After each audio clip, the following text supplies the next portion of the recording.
Westmoreland Chapel, Sunday, May 18th, 1997. All right, Job chapter 12. Now we're going to do as we have in the past, skip some of the verses to save time and also to try to get the gist of the arguments that Job is presenting. Now, these three chapters are all a part of Job's fourth speech, beginning with chapter 12, verse 1. Then Job answered and said, "No doubt you are the people, and wisdom will die with you. But I have understanding as well as you. I am not inferior to you.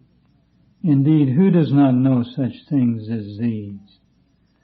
I am one mocked by his friends, who called on God, and he answered him, the just and blameless, who is laughed to scorn." So you see, Job is still holding out his innocence before God. Skip down to verse 7. "But now ask the beasts, and they will teach you, and the birds of the air, and they will tell you. Or speak to the earth, and it will teach you, and the fish of the sea will explain to you. Who among all these does not know that the hand of the Lord has done this?" See, this is something they all agree on, that God is great and he does everything. Job says, well, you don't need to tell me that. I know that already. And verse 11, "Does not the ear test words and the mouth taste its food? Wisdom is with aged men, and with the length of days, understanding. With him are wisdom and strength. He has counsel and understanding." And then he goes on talking about the greatness of God here, skipping down to verse 16. "With him are strength and prudence. The deceived and the deceiver are his." And then skipping down to verse 23. "He makes nations great and destroys them. He enlarges nations and guides them." Then going on to chapter 13 now, in verse 3. "But I would speak to the Almighty, and I desire to reason with God. But you are forgers of lies. You are all worthless physicians. Oh, that you would be silent, and it would be your wisdom." And so you see, he says you're wanting to just repeat pious platitudes. And he said, I want to really get to the bottom of things. I want to find out what's really going on with the Lord. Verse 7.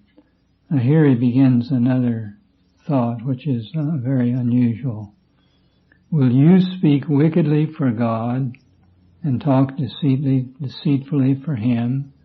Will you show partiality for him? Will you contend for God? Will it be well when he searches you out? Or can you mock him as one mocks a man? He will surely reprove you if you secretly show partiality. Will not his excellence make you afraid, and the dread of him fall upon you? Your platitudes are proverbs of ashes. Your defenses are defenses of clay. Hold your peace with me, and let me speak. Then let come on me what may." Verse 15, "Though he slay me, yet will I trust him. Even so I will defend my own ways before him. He also shall be my salvation, for a hypocrite could not come before him." Here you see, first of all, he says, you're showing partiality toward God. You're not being just in your argument and your debate. And he says God will not bless you for that. He will reprove you for it. And then he says that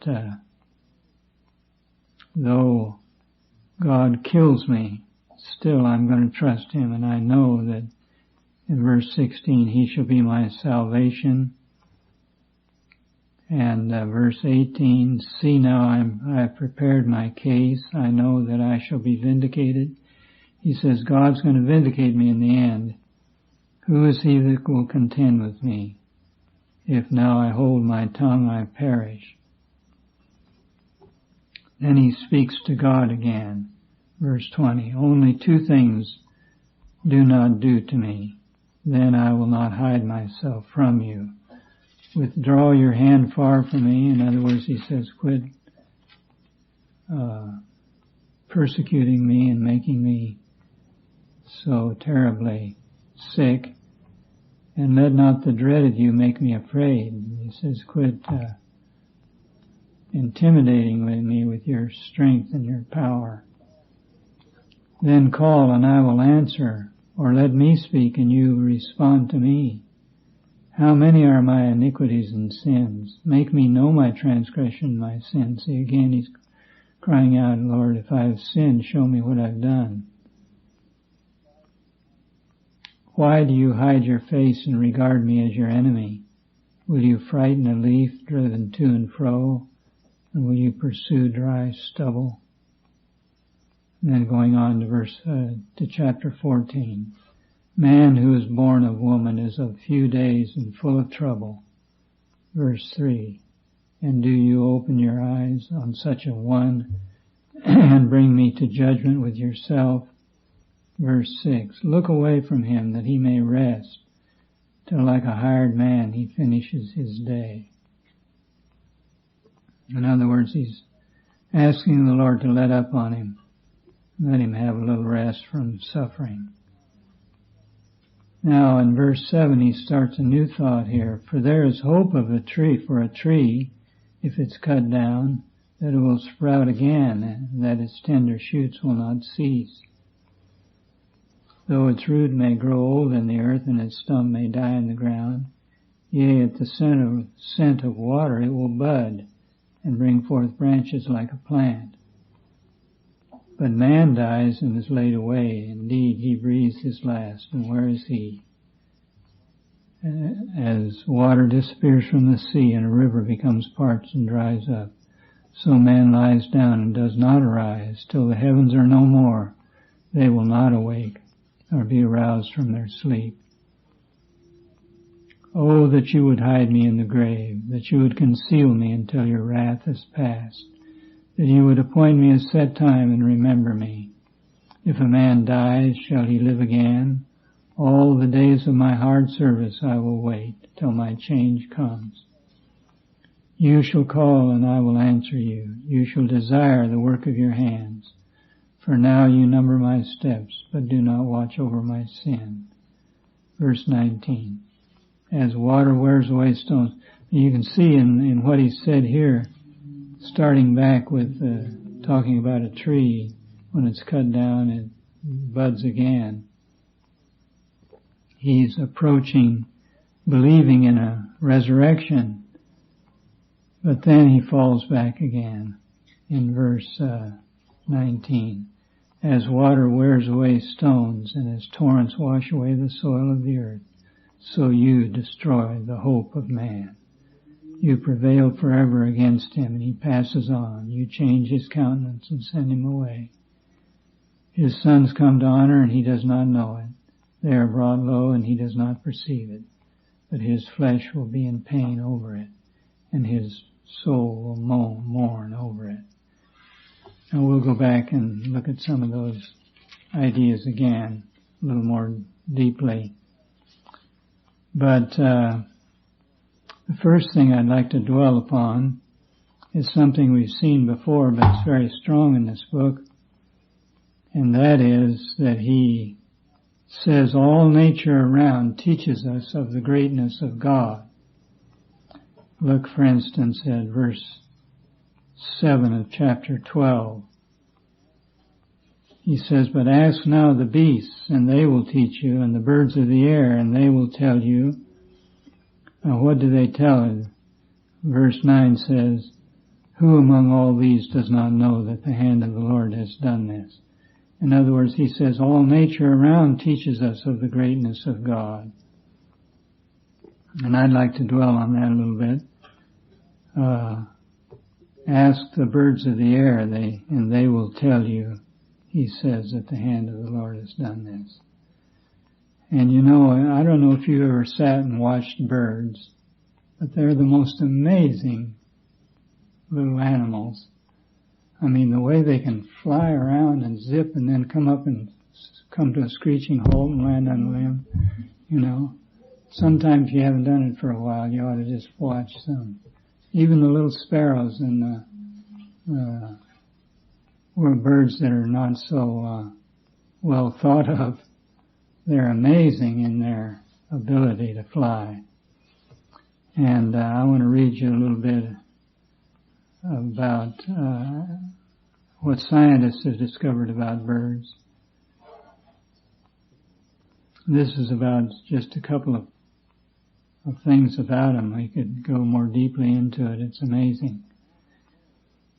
A mammal bone is heavy and dense, but the bones of a bird are hollow, filled with spongy network and engineered for flight. As a bird breathes, it is inflooded with air. The air cavities in the bones are directly connected with its lungs. Just think of that. The air from the lungs goes right into the bones and prepares them for flight. Yet strength has not been sacrificed for the light, hollow bones or stiffened with ridges where needed according to advanced engineering principles. In other words, they're looking in the bones of a bird and saying, my goodness, there are advanced engineering principles involved here to strengthen the bones and still keep the bones light. Surely, the bones of a bird could not have been more wonderfully engineered. Now this is just from a scientist, Eugene Burns, who's a naturalist. And how in the world they can look at all these things and not see God in it, I don't know, but they do acknowledge that a bird could not be more wonderfully engineered from the scientific point of view. A bird flies by the same aerodynamic principles as an airplane and uses much of the same mechanical equipment. Astounding as it may seem, each has a pair of propellers. I don't quite understand his explanation here, but I'll read it to you.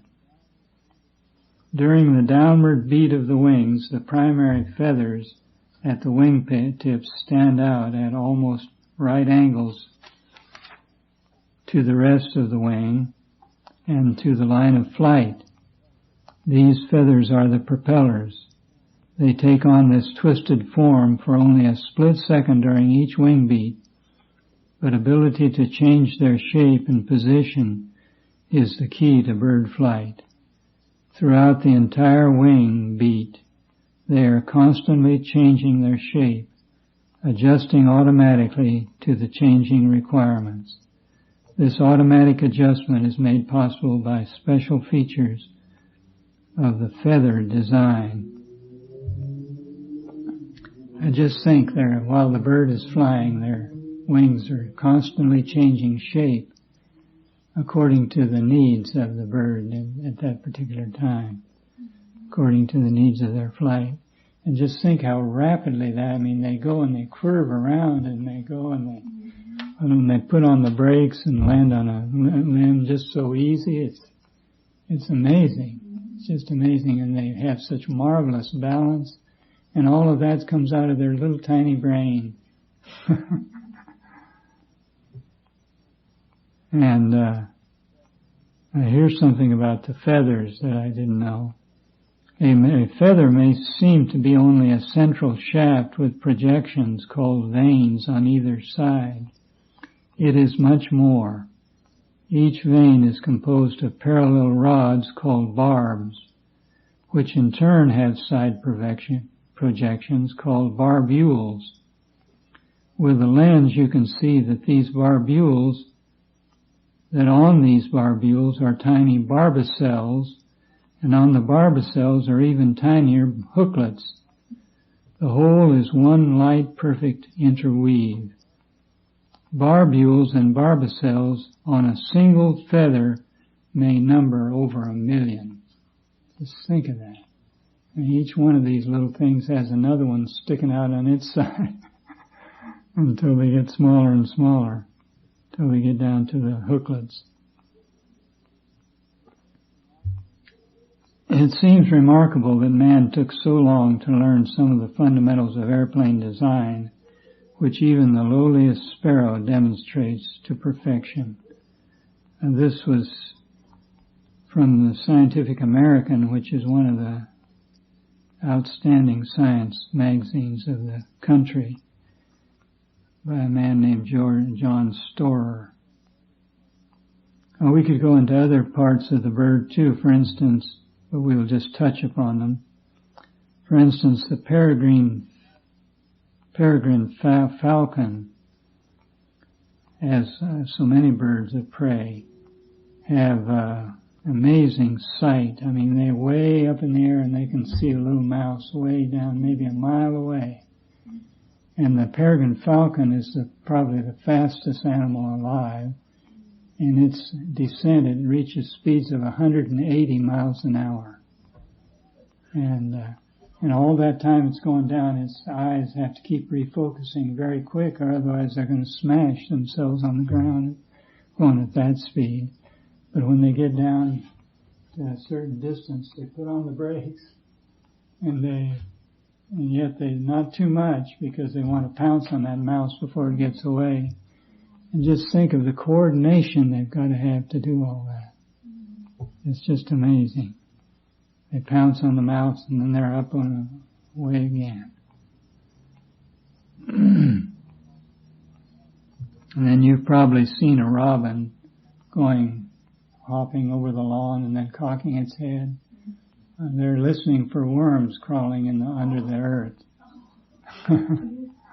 They have such terrific hearing that they can actually hear the worms. And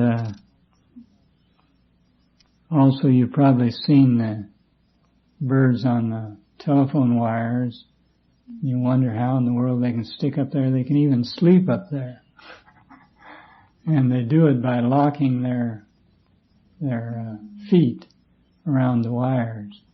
And they don't even have to think about it. They can go to sleep right up there and never fall off. So how wonderfully the Lord makes all these little birds. We could go on and on about different birds. Different ones have different special abilities. But anyway, how true it is, as Job said, that the birds of the air should be teaching us what a great God we have, and how He does all things for all of His creatures. Now another idea that I'd like to take a little time with is in verse 10 of chapter 12. In whose hand, talking about God again, in whose hand is the life of every living thing and the breath of all mankind. Just think of how much we're dependent upon God. And with this Parkinson's, I've been increasingly conscious of that. Maybe that's one of the reasons the Lord allowed me to get it. I've been increasingly conscious of how dependent I am upon the Lord, because one of the symptoms of it is that I have trouble swallowing and it gets down the wrong way. And I've had some pretty close calls with it. But it's food getting down the wrong way and getting in your windpipe, as it has several times. You just suddenly are faced with the fact that maybe you've got 5 minutes to live. And every meal becomes a time of thanksgiving. I got through it. But the Lord has been so gracious in helping me with that. But in His hand is the life of every living thing. And we're all in His hand. And our very breath our next breath is in His hand. There's a couple of scriptures I'd like to have you look at here. Acts 17:28. This is a marvelous scripture, I think. Acts 17:28. For in Him we live and move and have our being. In Him we live and move. In other words, if you get outside of God, you have no being at all. You don't exist. It's only in God that you exist. It's only in God that the devil exists. It's only in God that anything exists. You have to be in Him to have existence. If you go outside of God, He is so important to every living thing and every created thing that it's only in Him that we have any existence. That's the thing that will blow your mind if you think about it for a little while. In Him we live and move and have our being. And then Psalm 104 verse 27 is another remarkable thought along that line. Psalm 104, by the way, you ought to take time to read sometime. It's a wonderful nature psalm. Psalm 104, verse 27. He's talking about all the different living things. And he says, these all wait for you. See, every living thing waits for God, that you may give them their food in due season. What you give them, they gather in. You open your hand, they are filled with good. See, the Lord just opens His hand and every living thing is fed and gets what he needs. Verse 29, you hide your face, they are troubled. You take away their breath, they die and return to their dust. You send forth your Spirit, they are created and renew the face of the earth. And so how marvelous that is. God opens His hand, everything thrives, everything is joyful, everything prospers. But He closes His hand and everything begins to be troubled. He keeps it closed and everything dies and passes back into dust. He creates, He sends forth His breath again, and everything is created and springs to life and prosperity again. So how utterly, completely dependent we are upon God.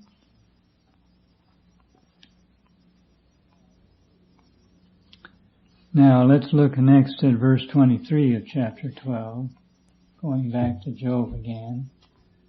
Verse 23 of chapter 12. He makes nations great and destroys them. He enlarges nations and guides them.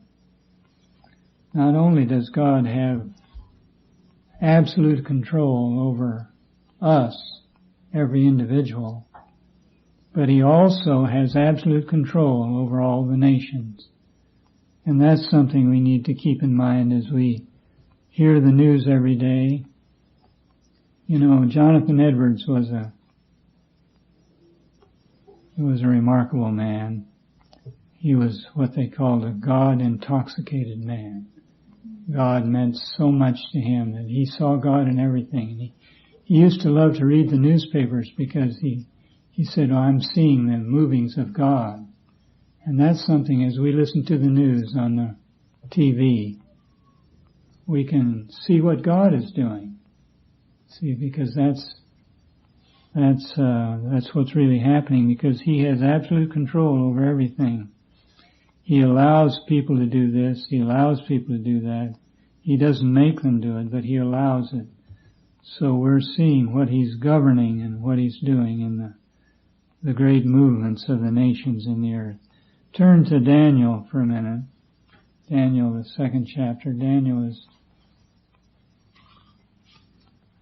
a great prophet along this line. Daniel 2, verse 20 and 21. Daniel answered and said, Blessed be the name of God forever and ever, for wisdom and might are His, and He changes the times and the season. He removes kings and raises up kings. He gives wisdom to the wise and knowledge to those who have understanding. So you see, He's the one that removes kings. He's the one that raises up kings. We see somebody winning an election or something. It's He that has done it. It's He that has removed the past people that were in power and put the present people that are in power.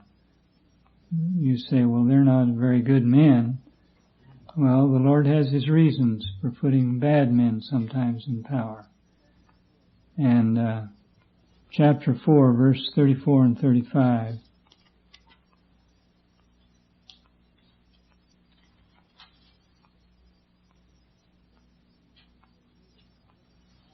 You know, if we get really a biblical outlook upon the world, we can see God every day in nature, in politics, in the movement of events in the nations and in individuals.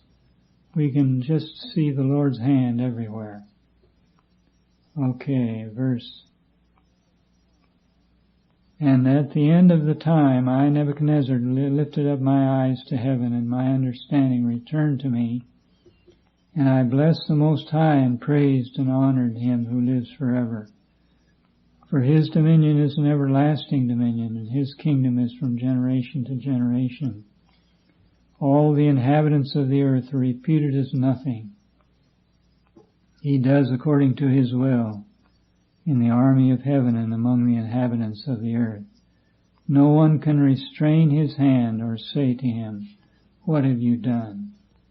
See, God doesn't have to answer to anybody. He can do whatever He wants to. That's a very, very dangerous thing, isn't it? Who would you allow to have that kind of power?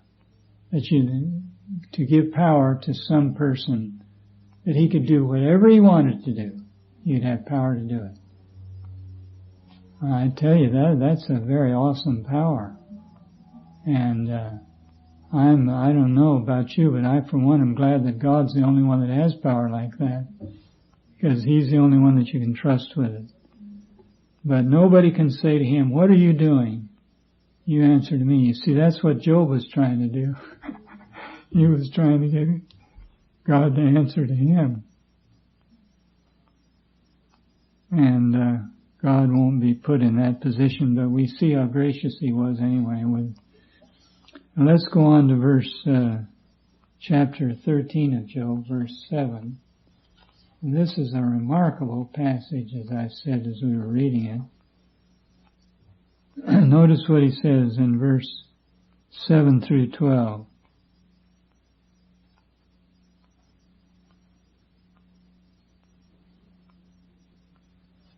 Will you speak wickedly for God and talk deceitfully for Him? Will you show partiality for Him? Will you contend for God? Will it be well with you when He searches you out, or can you mock Him as one mocks a man? He will surely reprove you if you show secretly partiality. Will not His excellence make you afraid, and the dread of Him fall upon you? Now notice what he's saying here. He's saying, look, you can't, with all your arguments, if you show partiality to God, God's going to judge you for that. He's going to bring you into judgment for it. In other words, God doesn't want anybody to defend Him unrighteously. God is so righteous that He won't even take an unrighteous defense of what He's doing. And you see, that's what the three friends were doing. They were showing partiality toward God. They weren't giving Job a fair trial. And Job says he was conscious of that. And he says, you're not going to get by with this before God. He won't let you do that. He'll never accept an unrighteous argument in His behalf. Just think of that. We've got such a righteous God that He won't take that kind of defense even for Himself. Let's look at a couple of scriptures along that line. Mark 12:14.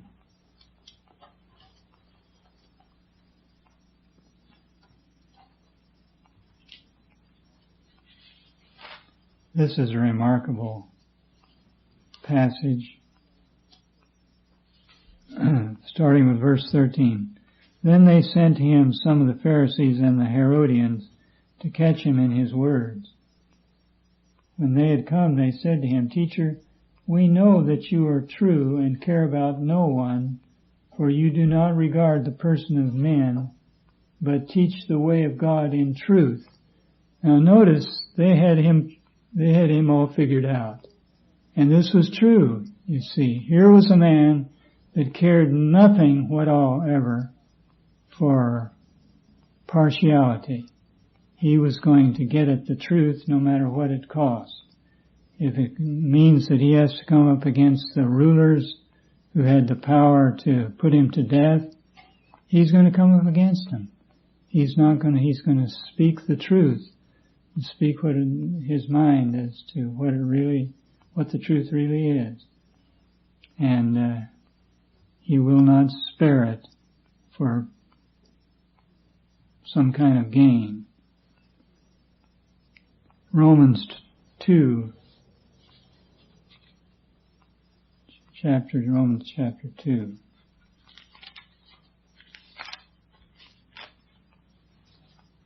This is a remarkable chapter here. He is talking to the Jews here, the chosen people of God, and here's Paul, one of the chosen people, talking to them about their position. Therefore you are inexcusable, O man, whoever you are who judge, for in whatever you judge another, you condemn yourself. For you who judge practice the same things. But we know that the judgment of God is according to truth against those who practice such things. And do you think this, O man, you who judge those practicing such things and doing the same thing, that you will escape the judgment of God? In other words, he's saying to the Jews, God's going to judge in truth. He's going to absolute truth. And in verse 6, who will render to each one according to his deeds. Eternal life to those who by patient continuance in good seek for glory, honor, and immortality. But to those who are self-seeking and do not obey the truth, but obey unrighteousness, indignation and wrath.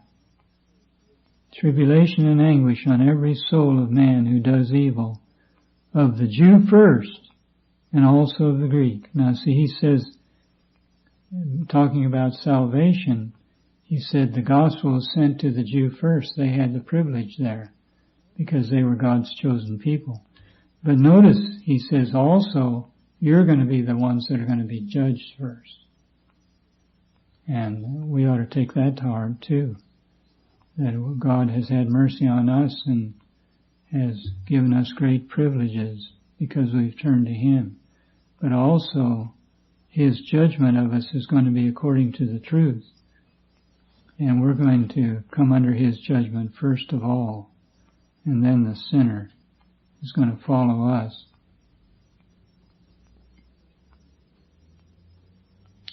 1 Timothy 3:15. This is a marvelous passage too. But if I am delayed, I write so that you may know how you ought to conduct yourself in the house of God, which is the church of the living God, the pillar and ground of the truth. Now, if there's any place where the truth ought to be upheld in every way possible, it should be in the church. We ought to be people who are extremely zealous to get at the truth, no matter what it costs us or what it costs others. We want to know the truth. And the church is the pillar and ground of the truth. If the church stops upholding the truth, then it loses its calling entirely. Now, 2 Timothy 2:15.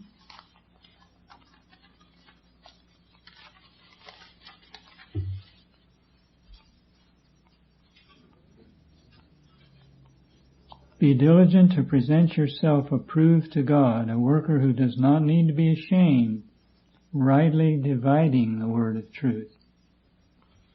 Now here's a very important call for us all to listen to as Christians. That we need to rightly divide the word of truth. It's one thing to have the word of truth. It's another thing to handle it rightly. To rightly use it and not to in any way distort the truth. See, that wouldn't be rightly dividing it. And how often the truth of God is distorted by those who interpret it. Our efforts should be continually to rightly divide it. Even if it doesn't fit into our little theological schemes, we need to rightly divide it and to study it and pray about it, and then to interpret it as we see it there in the Bible, and not, if it doesn't fit into our theological scheme, then it must be our theological scheme needs to be changed. Not the distorting of the truth to make it fit in. And then one last scripture on this subject, 1 John 1:5.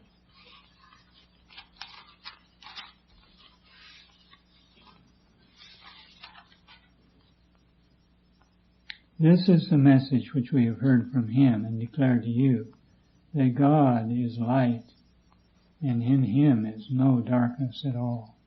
God can't stand darkness. Wherever he goes, darkness disappears. Just like when you turn a light on in a room, the darkness suddenly disappears. And that's the truth. That's how it is with God. Wherever he appears, the darkness disappears and the light holds dominion. And that's what we want. We want to be in his presence where the light is dominating everything else. Now, turning back, the last thing I have to present this morning is in chapter 13, verse 15 of Job.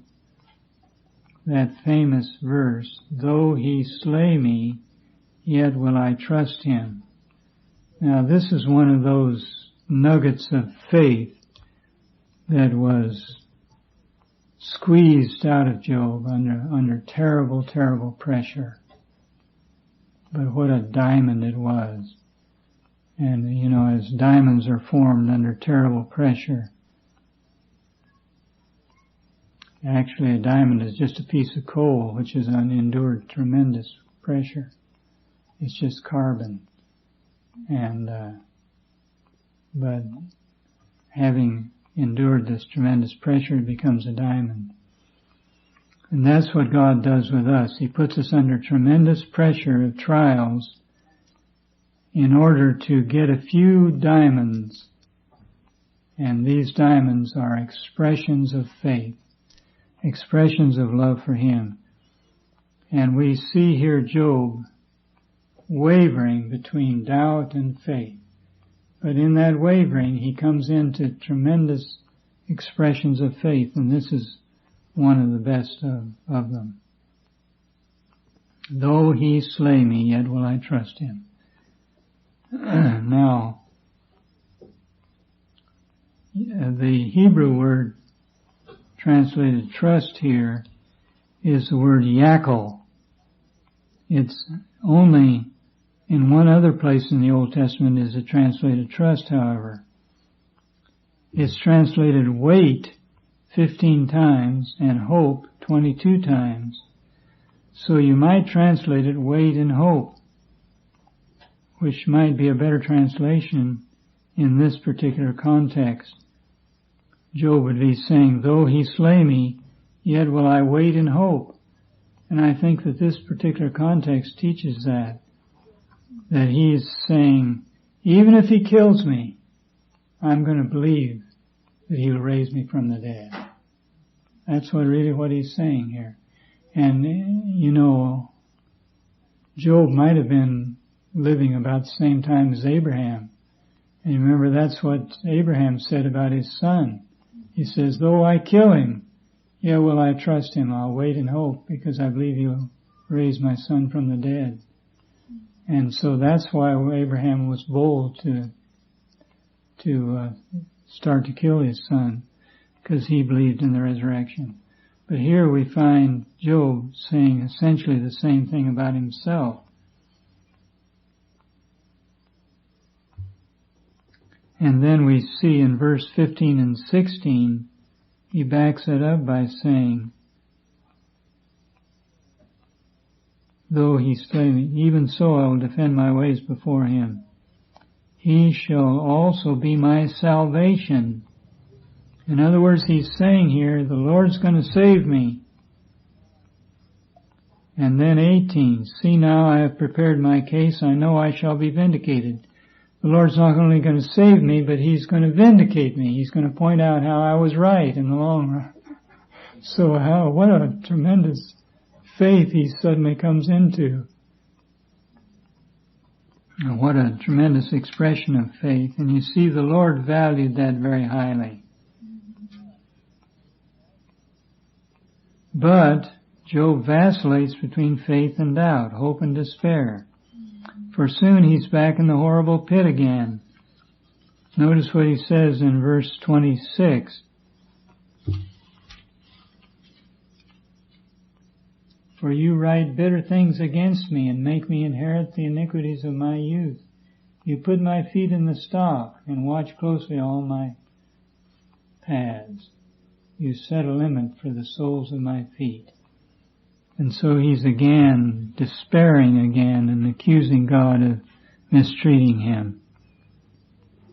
Now, yet Job's faith rises again, higher than ever. God may indeed slay him, but there is hope for a tree, if it's cut down, that it will sprout again. Verse 7 of chapter 14. And its stump may die in the ground, yet at the scent of water it will bud and bring forth branches. Verses 8 and 9. Then faith wavers, and so he looks at this tree, and he said, well, the tree, after it got killed, it sprouted again. He says, there's hope for me that I'll come back to life again after death. I don't know if you've ever read that famous little book, The Practice of the Presence of God, by Brother Lawrence, who was a Catholic priest, or a monk he was. It was a marvelous book, which has been used of God for about 300 years now. You know how he got converted? He was in the army in France, and he was having to do a lot of marching, and he was sick of it. He was tired one day when they had stopped marching. And it was in the winter time, and he looked at this tree across the road, and it was all dead and everything, looking. And he said, boy, that tree is just like me. He says, I'm dead looking too. I don't have a spark of life in me. And then he got thinking, but in the springtime, that tree's going to come to life again and going to bear fruit. And he says, well, the Lord can do that for me. He can do it for a tree. And he got converted. I've never heard of anybody getting converted like that. But that was the time that he set for his conversion. And whether it was then or not, he certainly was a converted man. Somehow. And so, but then after he thinks about that tree, he wavers again. And in verse 10 he says, but man dies and is laid away. And where is he? In verse 12, so man lies down and does not rise. Till the heavens are no more, they will not awake. And so he falls back down into doubt again. But then he comes back. But still his hope persists. Though God puts him in the grave, yet will he wait in hope. Notice that. Oh, that you would, verse 13, oh, that you would hide me in the grave until your wrath is past. And then verse 15, if a man dies, shall he live again? All the days of my heart service I will wait. By the way, that word wait there is the same word translated trust in the verse we looked at a little while ago. Though he slay me, yet will I trust him. It's the same exact Hebrew word translated wait here. Till my change comes, verse 14. You will call. Now notice the love that you can see in this. You will call and I will answer you. You shall desire the work of your hands. You see, he's drawing close to God here. He's got a heart for God.